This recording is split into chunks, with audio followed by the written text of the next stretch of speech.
Now, thanks to the efforts of 4 different teams, international teams, in the analysis of lunar soils, we know a great deal about helium-3 and other solar wind volatiles in the lunar regolith, and we know a lot about its distribution, not only from space sensing of where titanium is, but also some of our best data has come from Earth sensing, remote sensing, and the work of the late Gene Cameron at Wisconsin has given us an idea about how you would use this information for actual mine planning and site targeting.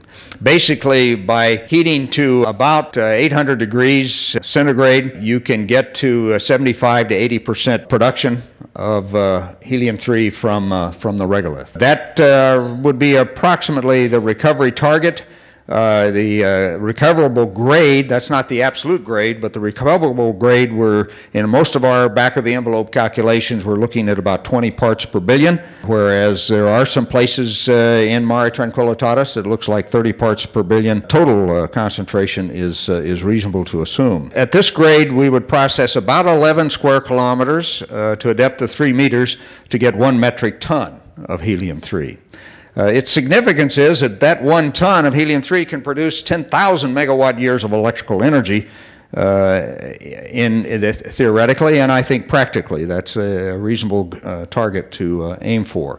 Therefore, in the year 2000, about 40 tons would have supplied the total needs of the United States, and something like, I think it comes out to be about 100 tons the electrical needs of the world. So we're talking about big numbers here, which makes an old economic geologist like myself salivate just a little bit.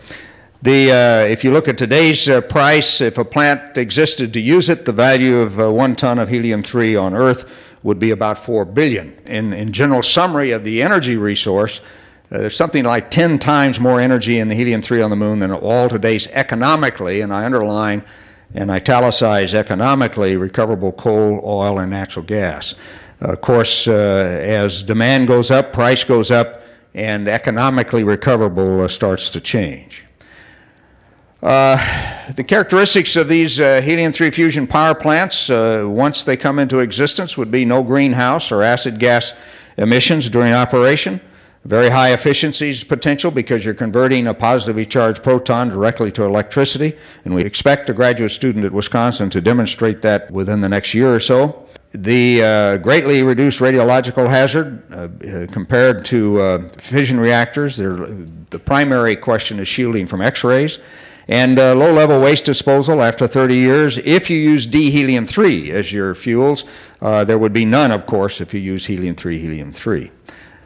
And no possible off-site nuclear fatalities in the event of the worst possible accident. Now, the long-range goal we have at Wisconsin is to provide a safe, clean, economical, and lasting source of energy. Short-range goal is to develop near-term applications. Again, those bridging businesses that are so critical to making these kinds of projects ultimately successful. We're in the process of demonstrating, we hope, in the not-too-distant future, fusion fuels can be burned in an electrostatic confinement device. We're doing that now at low levels of fusion power production.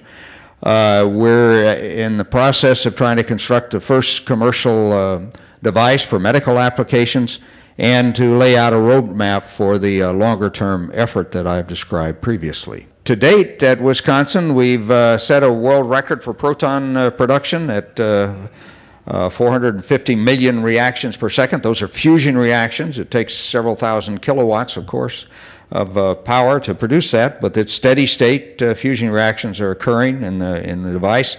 The medical isotope production is our initial aim. The long-term aim, of course, is our base load electrical power plants, many of which could be modular. They don't have to be gigawatt plants. They can probably be at 100 megawatts or less. We've had a graduate student last year now at West Point have produced the first nitrogen-13. That's a 10-minute half-life isotope for PET analysis, which is our first business target, customer target.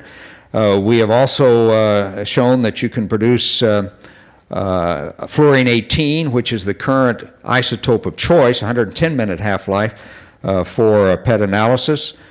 Same for carbon-11, 20-minute half-life, And the lowest half-life is 2 minutes for oxygen-15. All of these have been demonstrated. And the reason that the short half-life is important relative to fluorine-18 is that it allows positron emission tomography, PET, to be utilized for women and pregnant women and children.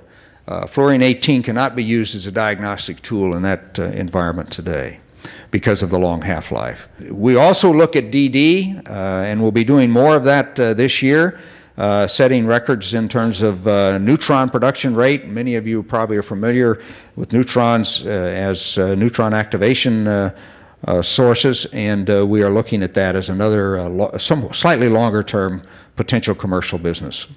With that, I just would summarize. We've worked through a business plan that looks in the most conservative mode about 18 years from initial financing to the delivery of the first 100 kilograms of helium-3 to the first operating gigawatt plant. You could probably drive that time down to 10 years depending with an optimum rate of financing, but we still, our basic planning has been to look at the longer term. All of this information is generally available through our Wisconsin website, so I'll send you there for additional information. Thank you. Jack.